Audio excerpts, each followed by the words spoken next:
Hello and welcome to the Stretch Zone. My name's Glenn Vidalco. I'm a Master Executive Coach and Facilitator in Talent, Teams and Leadership and author of the Stretch Zone. In this post, we'll explore confidence and underestimating ourselves, exploring the question, to what extent do we tend to see ourselves as less than we truly are?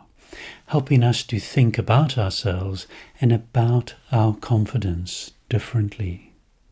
So, what have I learned as a coach and facilitator?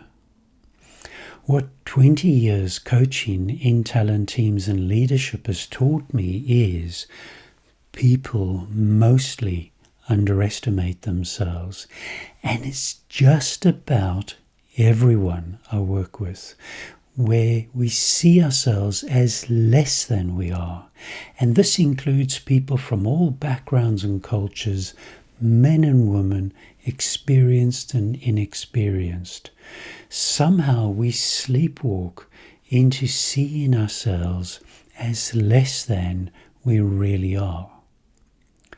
Contrary to the talent industry that ring fences talent as the few excluding the many, what I've learned is talent is everyone. There are no exceptions.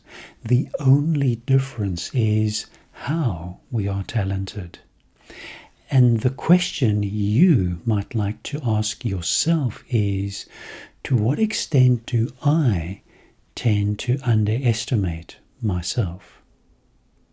So, to what extent are we aware that we are underestimating ourselves? What I've found intriguing is it seldom occurs to people that they're underestimating themselves, and my clients are mostly surprised when challenged in this way. No one underestimates themselves intentionally. It's entirely unintentional. It's not something we do on purpose. Yet, sleepwalking unintentionally, we seldom pause to question what we're doing to ourselves. So, how can we better understand this blind spot? The reality is, it's mostly no one other than ourselves who underestimates who and what we are.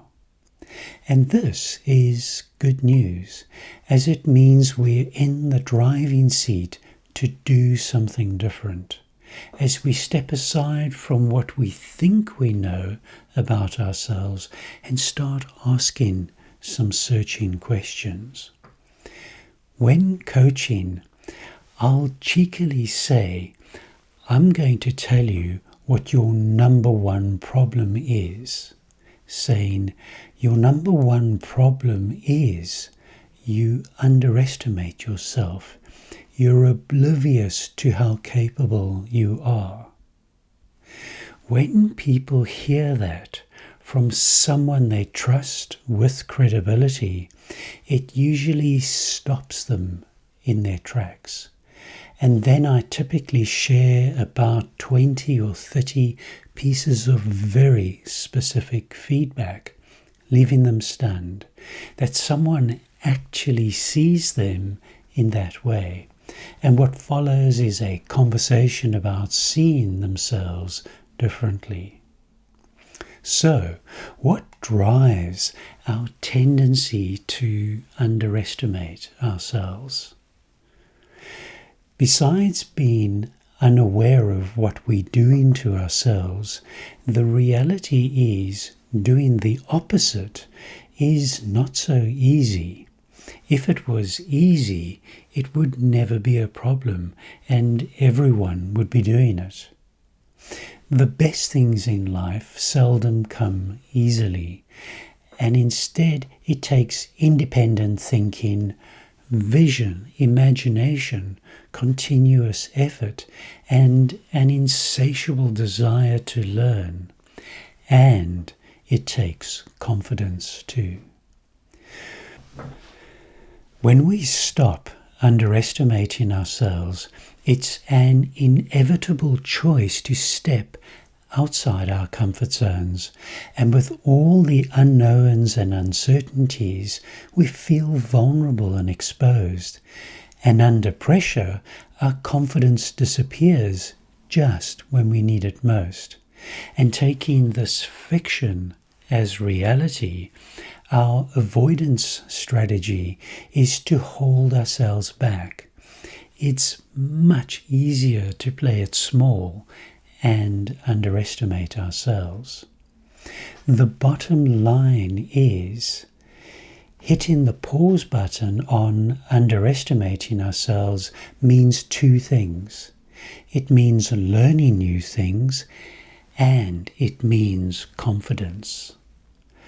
While our capacity to learn, for example, to raise our profile or stand out from the crowd, or how to stand up for ourselves, while these examples of learning are challenging in and of themselves, being able to put what we've learned into practice under pressure is not so easy, and confidence is the enabling superpower.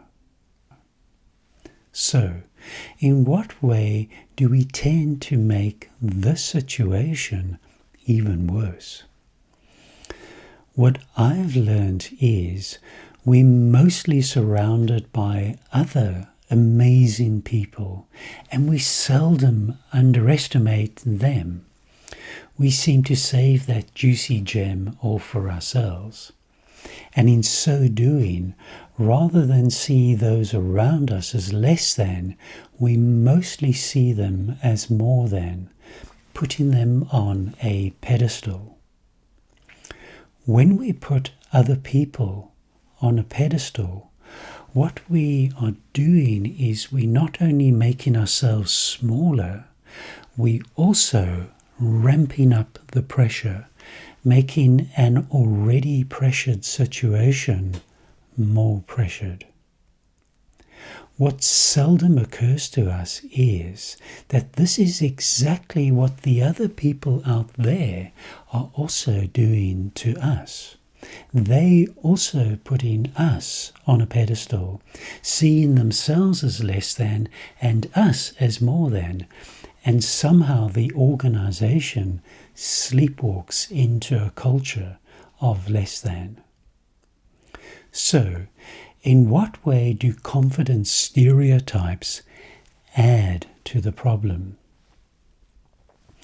Given our stereotypes and cliches about confidence, something we mostly struggle to live up to, we conclude that confidence is not an option for me, given that we haven't got the right personality, and questioning ourselves and questioning our confidence in this way, the possibility of no longer underestimating ourselves becomes an apparent impossibility, something that is seemingly beyond us. As soon as we begin to see ourselves and see our confidence differently, channeling our efforts and energy differently, our natural confidence surfaces from within and everything changes, and what seemed like an impossibility becomes a possibility. And I've had the pleasure of seeing this play out with my clients again and again. So, how can we reframe why we underestimate ourselves? One of the biggest impediments to people no longer underestimating themselves is that we associate this with overestimating ourselves, associating that with arrogance and self-indulgence, and that by playing it small, it's somehow a reflection of our humanity and humility. In reality, it's the very opposite. When we play it small, underestimating ourselves, that is where the self-indulgence really lies. And the perceived humility is actually a kind of false humility, a self-deception. And you might find it interesting that in my experience, it's incredibly rare for someone to overestimate themselves. One way of reframing this is embracing our confidence and potential is not a right that I'm entitled to. Instead, it's a duty, something we're mostly unaccustomed to thinking about. Seduced by our conditioning in this way, it seldom occurs to people that it's a duty to show up in our best condition, to be of good service to the greater good, to the organization and team, and to our families and friends. With genuine humility, it's about realizing our potential contribution to the greater cause. When we step away from the hype, confidence is not really the problem. The real problem is what we do with our confidence. Is my confidence for me, or is my confidence in service of the greater good? In summary, people mostly underestimate themselves, and given that we've been doing this for most of our lives, we take it as normal, something we seldom pause to question. When we step aside from stereotypes, discovering the wellspring of confidence within, we begin to seize opportunities, and what follows is a whole new world of self-discovery, discovering things about ourselves we might never have imagined, and we can put underestimating ourselves well and truly behind us. Thank you. I wish you all the best discovering your magic in your stretch zones. Trust yourself, be yourself, and enjoy yourself. Bye now.